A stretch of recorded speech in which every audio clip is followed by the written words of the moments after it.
for the show to make sure we were going to do one because I couldn't get on my psychic show last night. So I'm wondering what's burning curiosity for me is with the world up in we're trying to be mindful souls and look at our inner selves. However, we're pointing fingers outside of ourselves everywhere, and yet it seems the world is awakening all at once with regards to things happening around us, but we've been discussing it the last 2 weeks, so I guess it's time to move on.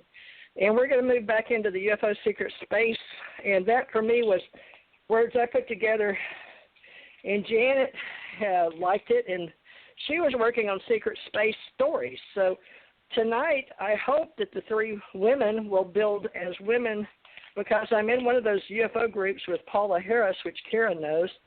That was one of the websites, or no, one of the social media sites on Facebook for women that were into ufology.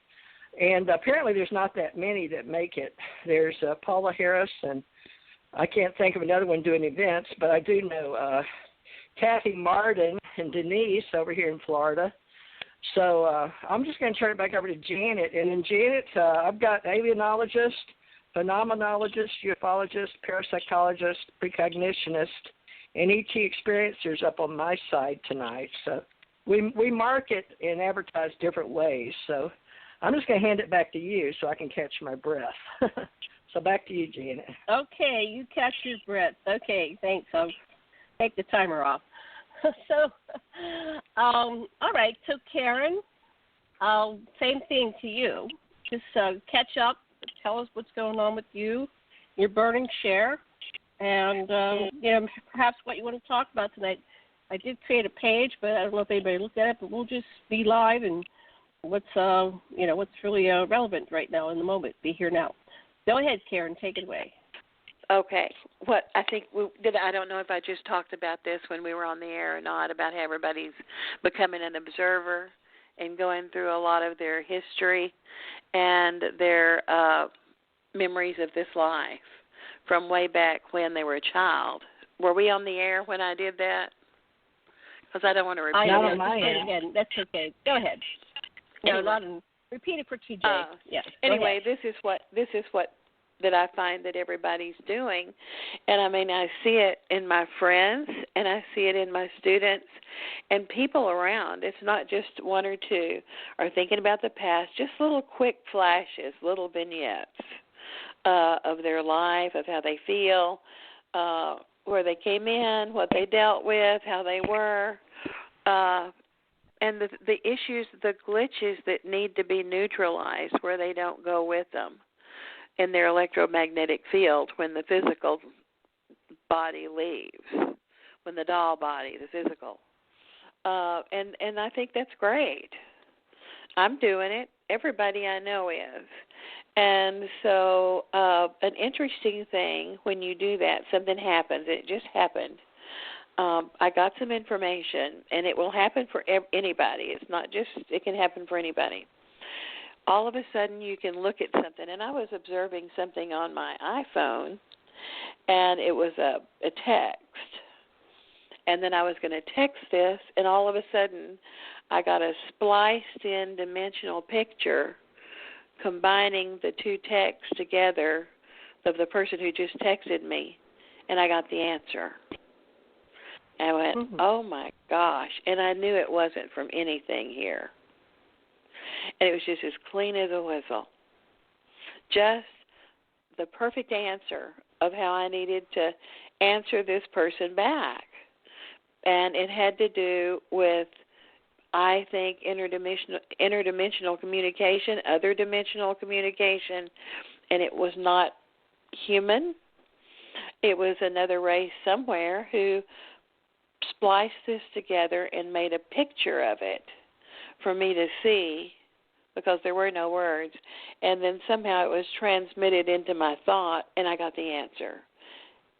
And and so I got back with the person. I said, "My gosh, you wouldn't believe what happened."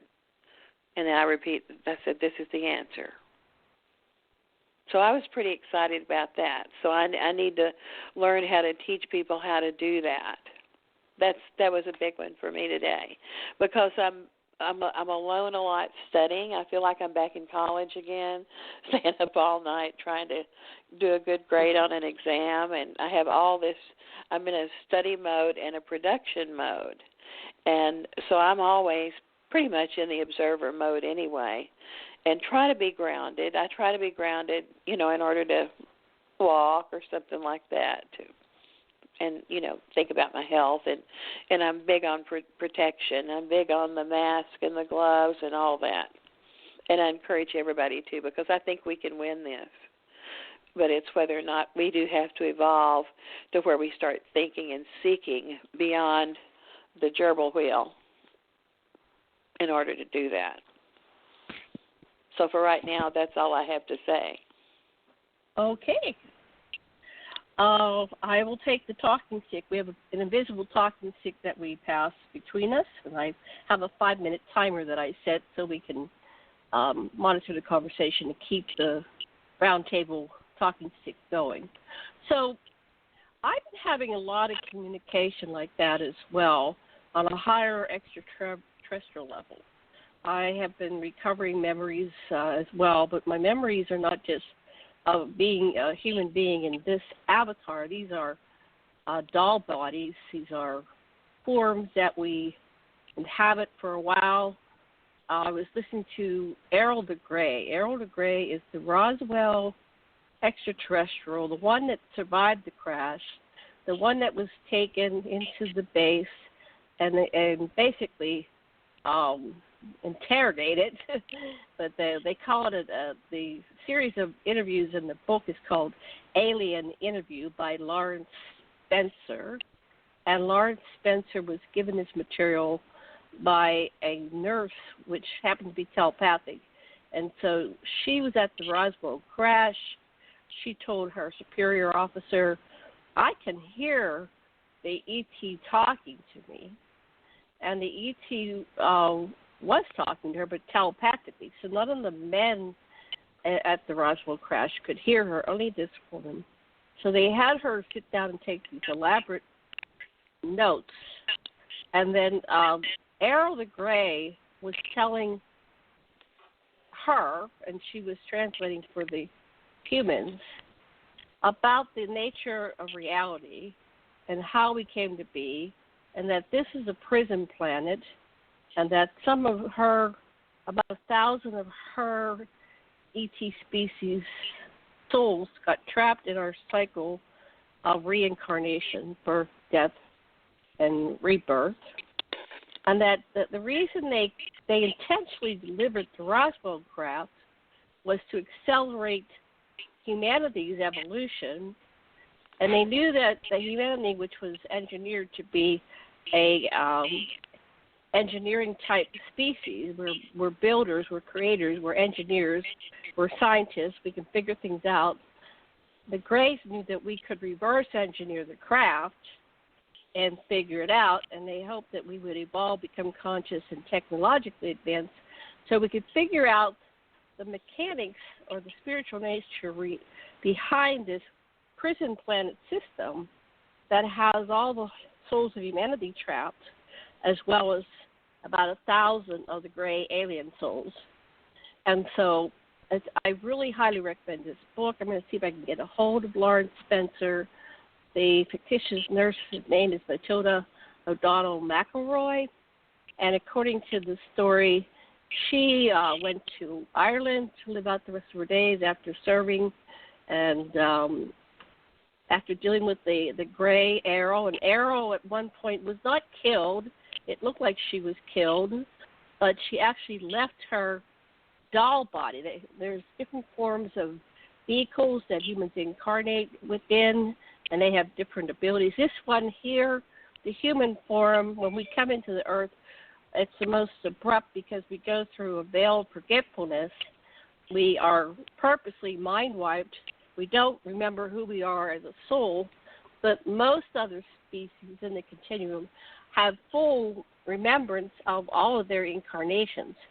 So we who are here are the bravest of the souls in the universe, that we volunteer to come here to go unconscious, because when you go unconscious and you learn the lessons, you can evolve individually and collectively as a species on a much higher level, much faster.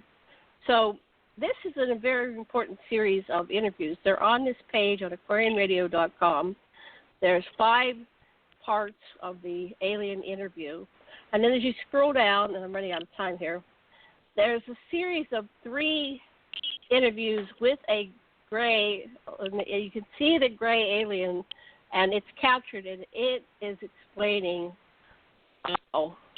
what's coming down the line, who they are, our past and our future.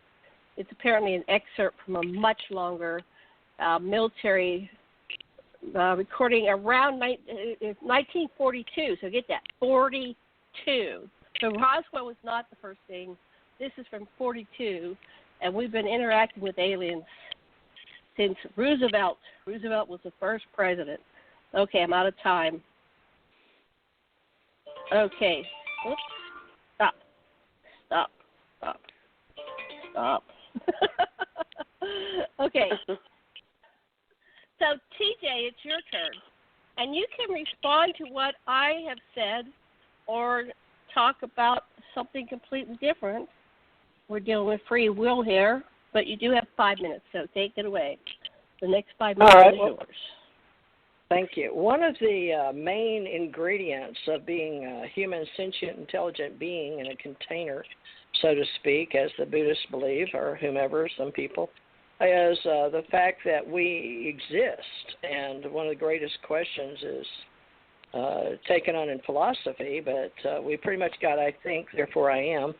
So, we can go back to Aristotle, where most of our metaphysics start, at least in philosophy. And even science came out of philosophy, folks, if you research how we began to do all this separation with communication and information. But there are beings that were here before us, and there are billions and billions of years. If you think on a linear timeline, we think billions. But UFO Secret Space and what I hope the 3 of us are going to begin, and hope that you folks enjoy it enough that want to come and hear us at our own events. I plan on having one a year to meet people. Myself with my daughters here in the Panhandle, but if you can't make it, maybe we'll see you somewhere else. But my part is to help present the Ascension Age and how I believe our memories continue forever.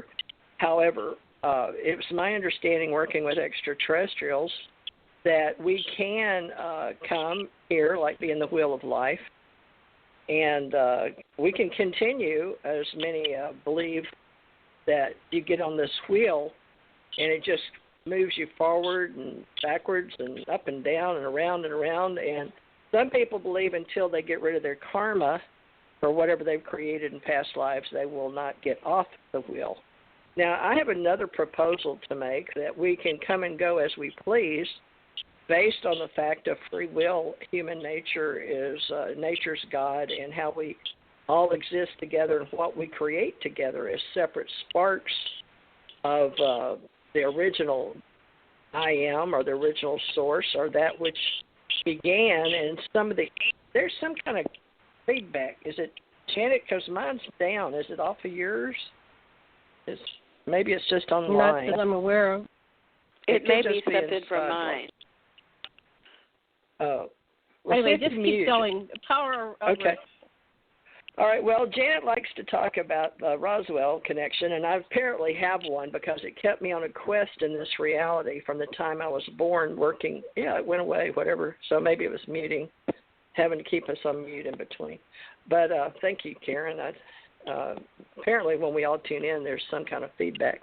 But let's go back now. It wasn't that. Well, I guess we can mute our phones. There's a mute button on most cell phones. But folks, thank you for calling in. I can see you guys calling in from New York, so thank you. We together, working together as women, can each hopefully remember our past lives. But that is part of being human now, is the awakening is about your mindfulness, your inner mindfulness with that which we call a soul, which may or may not be our memories. However, how else would we think we even have a soul without some type of memory of being who we are. And many of us get these videos in our heads. Most everybody has what we call a screen of the mind. And